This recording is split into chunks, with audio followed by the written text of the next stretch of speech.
Eleições 2018. Uma denúncia de irregularidade na campanha eleitoral agita a campanha presidencial desde essa quinta-feira. Roda a vinheta.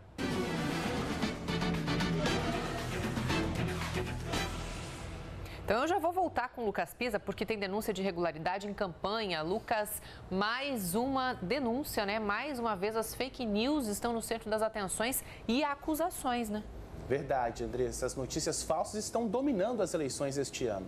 Uma reportagem do jornal Folha de São Paulo, publicada ontem, afirma que empresas teriam investido 12 milhões de reais para espalhar mensagens de WhatsApp contra o candidato do PT, Fernando Haddad, e favoráveis a Jair Bolsonaro, do PSL. Como o investimento não faz parte da prestação de contas de campanha de Jair Bolsonaro, a prática é uma ilegalidade. A notícia realmente repercutiu no mercado político. A coligação do PT entrou com uma ação no TSE, o Tribunal Superior Eleitoral, pedindo investigação de Caixa 2 e solicitando a impugnação da candidatura de Bolsonaro. E ainda, a inelegibilidade dele por um prazo de 8 anos. A denúncia diz que houve doação de pessoa jurídica, utilização de perfis falsos e compra irregular de cadastros de usuários. As empresas que teriam participado do esquema também foram denunciadas. Haddad quer que o segundo turno seja disputado entre ele e Ciro Gomes, do PDT, que também se pronunciou. O partido disse que vai pedir ao TSE o cancelamento das eleições.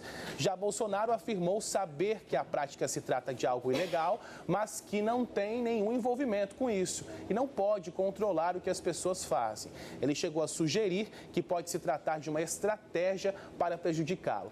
O assunto rende, eu sei, Andressa, que você vai bater um papo agora aí no estúdio sobre isso. Todo mundo quer saber é o seguinte: se essas denúncias forem confirmadas, se isso repercutir mais, o que será que pode acontecer com o candidato do PSL?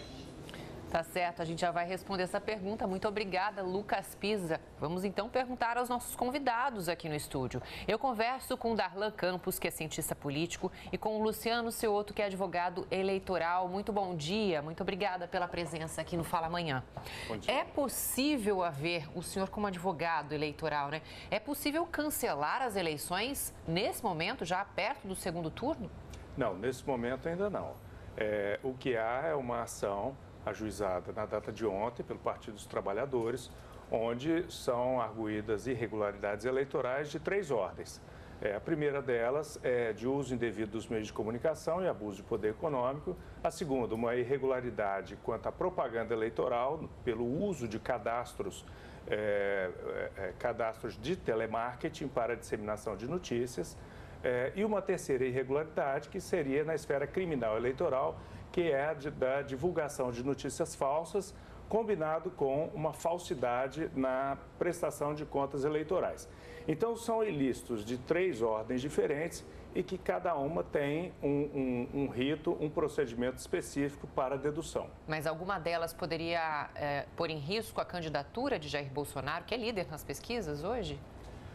Em tese, se comprovadas, as três ordens de irregularidades poderiam pôr em risco a candidatura. No entanto, não há tempo, obedecido meramente os prazos de defesa e de recurso, não há tempo hábil para que antes da data de 28 de outubro, segundo turno, haja o julgamento e uma eventual condenação do candidato Jair Bolsonaro. A gente está falando de uma eleição dia 28 de outubro, né? O segundo turno, já é muito pouco tempo para que isso seja julgado. Agora, se ele for eleito, isso pode depois acabar provocando algum problema na eleição mesmo dele? Em tese, sim, porque em se tratando de ilícito ocorrido durante a campanha eleitoral e a ação sendo ajuizada antes da eleição, se no futuro, após o período de instrução, alegações finais, a ação vier a ser julgada procedente, cancela-se o registro e, se já no exercício do mandato, há o impedimento, há a cassação do mandato.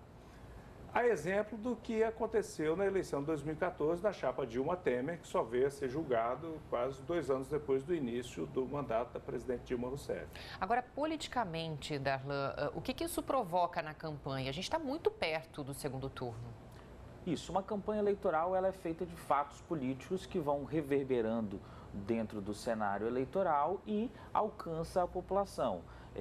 Havia aí, do ponto de vista político, uma distância considerável, uma liderança de Jair Bolsonaro, que o PT precisava também gerar os seus fatos políticos na perspectiva de trazer novamente a possibilidade de uma aproximação no ponto de vista da pontuação que as pesquisas eleitorais têm demonstrado. Então, é um fato político importante que gera uma mídia a partir disso, o que pode trazer bons dividendos. Então, há um cálculo político também na ação do ponto de vista jurídico que possibilita uma acusação ao candidato adversário, colocando ele na defensiva, tendo que se explicar diante dos fatos apresentados pelas matérias. Uhum. Então, isso pode mudar, inclusive, as próximas pesquisas.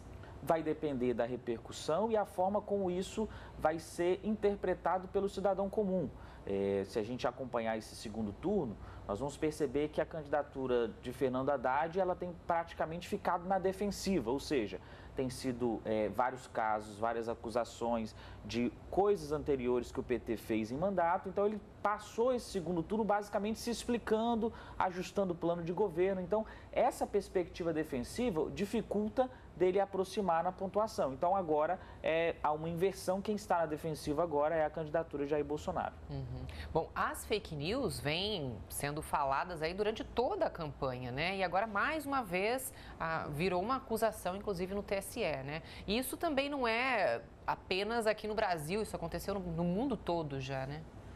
Esse é um fenômeno que o judiciário e os sistemas políticos têm tido dificuldade de lidar. Nós observamos isso muito fortemente nas eleições de 2016, nos Estados Unidos, nas eleições francesas, na campanha do Brexit na Inglaterra, mais recentemente na eleição do México.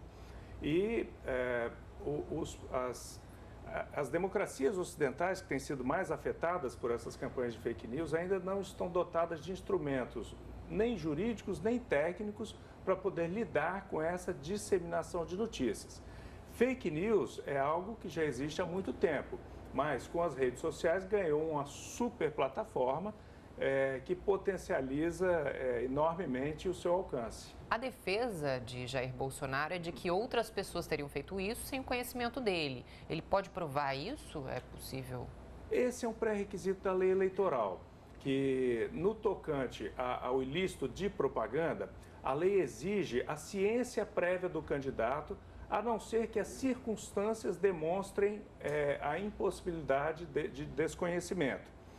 No caso dessa ação, eu vejo como uma prova muito difícil de fazer, porque ela resulta de uma reportagem investigativa, a própria ação pede busca e apreensão na sede de diversas empresas, inclusive prisão cautelar do proprietário de uma determinada empresa de lojas de departamentos, o que dá a entender que não existe prova robusta concreta, depende ainda da investigação e da aferição disso. Uhum.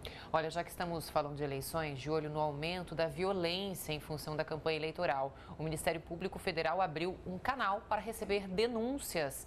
Lucas Pisa, como o eleitor pode fazer essas denúncias, hein? Olha, Andressa, dá para fazer pessoalmente ou então pela internet. A Procuradoria Regional dos Direitos do Cidadão fica na sede do MPF aqui em Vitória. E pela internet é possível denunciar em 2 endereços que nós vamos colocar na sua tela. Já está na tela para quem está em casa. Um é da Defensoria Pública, é o site da Defensoria Pública da União, e o outro do Ministério Público Federal. Bem, o que o MPF orienta é o seguinte: além de denunciar, a vítima também pode ir à polícia e registrar um boletim de ocorrência e fazer um exame de corpo de delito quando for necessário. Entre os crimes que são registrados por motivação política estão racismo, incitação ou apologia ao crime e ainda infrações à Lei Maria da Penha, ao Estatuto da Juventude e o Estatuto da Pessoa com Deficiência. Andressa. Tá certo. Muito obrigada, viu, Lucas, pelas informações. A gente volta aqui para o estúdio. O Rodrigo Fernandes pergunta: posso denunciar o partido por falsa comunicação de crime? Existe, sim, o artigo 25 da Lei Complementar 64/90, que tipifica também como crime a arguição de inelegibilidade baseada em notícia falsa. Mas também é um crime, né, que se assemelha à conhecida denunciação caluniosa, mas que também depende da instauração de um procedimento criminal pelo Ministério Público, investigação e instrução. Agora, muito se falou também em uma disputa, tirar Jair Bolsonaro nessa disputa de segundo turno e colocar Ciro Gomes, voltar Ciro Gomes. Isso movimentou muito aí ontem, né? A campanha, hoje de manhã também. Exatamente. Então, o fato político foi criado e isso possibilita que haja uma discussão sobre possibilidades caso a denúncia vá à frente. Como o doutor explicou, ainda há um trâmite legal a ser colocado que vai ultrapassar o prazo aí do nosso segundo turno. Vale a ponderação de que o WhatsApp se torna, então, um dos principais veículos dessa eleição 2018. É verdade.